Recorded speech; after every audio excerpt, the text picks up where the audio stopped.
హరీష్ రావుపై CM Revanth Reddy hot comments చేశారు. Governor ప్రసంగానికి ధన్యవాద తీర్మానంపై చర్చకు సమాధానమిస్తూ తాను అల్లాటప్పగా అధికారంలోకి రాలేదని 2023లో మీ నెత్తి మీద కాలు పెట్టి తొక్కి ఇక్కడి వరకు వచ్చానన్నారు.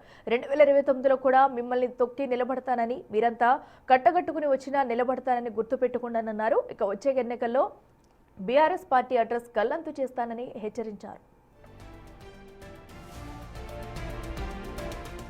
2029లో బరాబర్ మళ్లీ అధికారంలోకి వస్తామని ధీమా వ్యక్తం చేశారు. 2029లో మీరు ఎలా గెలుస్తారా చూస్తానని, మిమ్మల్ని మళ్లీ తొక్కకపోతే చూడండి, ఇదే నా సవాలని హాట్ కామెంట్స్ చేశారు.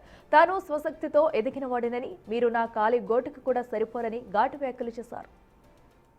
వాళ్ళు ఆడ నెత్తి దూకుంటాయనను వార్డు మెంబర్ కాకుండా డాక్టర్ వైఎస్ రాజశేఖర రెడ్డి మంత్రిని చేసిండు.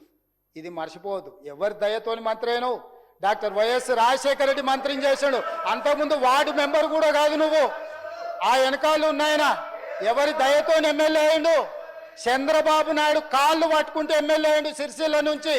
ఆనాడు సుధాకర్ రావుకు తెలుగుదేశం టికెట్ ఇస్తే సీఎం రమేష్ను మభ్యపెట్టి ఆ బీబామ్ను మాయ చేసి సొంత పార్టీలో కేకే మహేందర్ రెడ్డిని, తెలుగుదేశంలో సాటి కులస్తుడైన సుధాకర్ రావుని ఇద్దరిని మోసం చేస్తే సావు తప్పి కన్ను లొట్టబోయి చంద్రబాబు నాయుడు దయా దాక్షిణ్యంతో ఎమ్మెల్యే.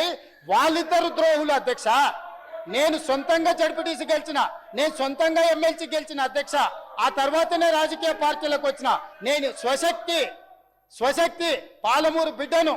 తట్ట పని, పార పని, మట్టి పని చేసి ప్రజల నుంచి ఎన్నిక వచ్చినని నాకు నీకు పోలికే ఉంది, పొంతనే ఉంది. నా కాలి గోటి కూడా సరిపోరు. మీరు మీ జీవిత కాలం బూడిగం చేసిన పనికిరారు మా పాలమూరు జిల్లాకు. బరాబర్ అన్నందుకే తొక్కుకుంటే నెత్తి మీద కాలు పెట్టి తొక్కి ఇక్కడికి వచ్చిన అధ్యక్ష. అల్లా తప్పగా రాలే, అడుక్కొని రాలే, కాలు పట్టుకొని రాలే, నెత్తి మీద కాలు పెట్టి తొక్కి ఇక్కడికి వచ్చిన అధ్యక్ష.